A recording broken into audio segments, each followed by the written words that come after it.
C. Joseph Vijay எனும் நான்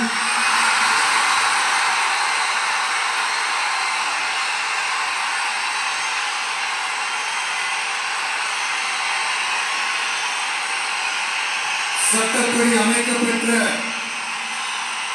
இந்திய அரசியல் அமைப்பின்பால் உண்மையான நம்பிக்கையும் மாறா பற்றும் கொண்டிருப்பேன் என்றும் இந்திய நாட்டின் ஒப்பில்லாத